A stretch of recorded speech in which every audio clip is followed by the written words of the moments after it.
प्यार कोई खेल नहीं है। कहते हैं प्यार की कोई उम्र नहीं होती, कोई उम्र देखकर प्यार नहीं करता है।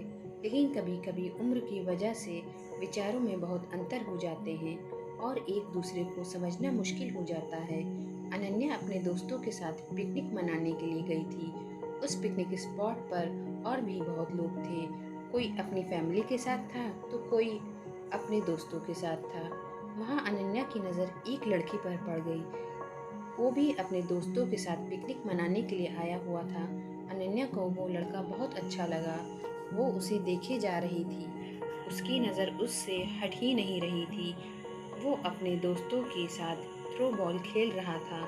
जब शाम हुई, घर जाने का वक्त हुआ तो अनन्या ने जाते जाते उसके एक दोस्त से उसके बारे में थोड़ा पूछताछ किया। फिर अनन्या को पता चला कि उसका नाम राहुल है। अनन्या घर जाकर उसे सोशल मीडिया पर ढूंढने लगी। राहुल उसे फेसबुक पर मिला। उसने तुरंत राहुल को फ्रेंड रिक्वेस्ट भेज दिया और इंतज़ार करती रही कब वो उसका फ्रेंड रिक्वेस्ट एक्सेप्ट करेगा। अगले दिन जब सुबह अनन्या सोकर उठी तो उसने सबसे पहले वो अपने फेसबुक अकाउंट पर गई देखने के लिए कि राहुल ने उसका रिक्वेस्ट एक्सेप्ट किया कि नहीं। लेकिन वो उदास हो गई क्योंकि अभी तक उसका रिक्वेस्ट एक्सेप्ट नहीं हुआ था। फिर वो अपने बाकी काम में लग गई। दोपहर में उसने देखा तो राहुल का उसका फ्रेंड रिक्वेस्ट एक्सेप्ट कर लिया था। वो तुरंत राहुल के प्रोफाइल पर गई और उसके पहले के सब पोस्ट उसके फ़ोटो देखने लगी। उसने राहुल के जन्मदिन की तारीख देखी। कुछ दिनों पहले ही उसका जन्मदिन हुआ था। अनन्या ने ये भी देखा कि राहुल उसमें से उम्र में छोटा है, लेकिन अनन्या को इससे कोई फ़र्क नहीं पड़ा। उसने राहुल को मैसेज भी कर दिया। फिर वो राहुल से रोज़ बात करती थी। वो राहुल से उसके बारे में पूछती थी, उसकी पसंद नापसंद। राहुल मेडिकल की पढ़ाई कर रहा था। अनन्या की ग्रेजुएशन हो गई थी। एक दिन अनन्या राहुल के कॉलेज चली गई। उसने देखा कि वो कॉलेज के बाहर ही खड़ी थी। वो राहुल का इंतज़ार कर रही थी। राहुल अपने दोस्तों के साथ कॉलेज से बाहर निकला। उसके साथ 3 लड़कियां और एक लड़का था। अनन्या ने राहुल को लड़कियों के साथ देखकर बहुत बुरा लगा। अनन्या उसके पास नहीं गई, बस दूर ही से देखी। अनन्या ने घर जाकर राहुल को मैसेज किया कि आज मैंने तुम्हें देखा। राहुल उस वक्त ऑनलाइन ही नहीं था। उसने पूछा कहाँ। अनन्या ने कहा आज मैंने तुम्हारे कॉलेज आई हुई थी। राहुल ने बोला आई थी तो मिली क्यों नहीं मुझसे। अनन्या बोली तुम अपने दोस्तों के साथ जा रहे थे और तुम्हारे साथ कुछ लड़कियां भी थी। एक बार पूछूं। राहुल ने पूछा हाँ पूछो। अनन्या बोली क्या तुम्हारी गर्लफ्रेंड है।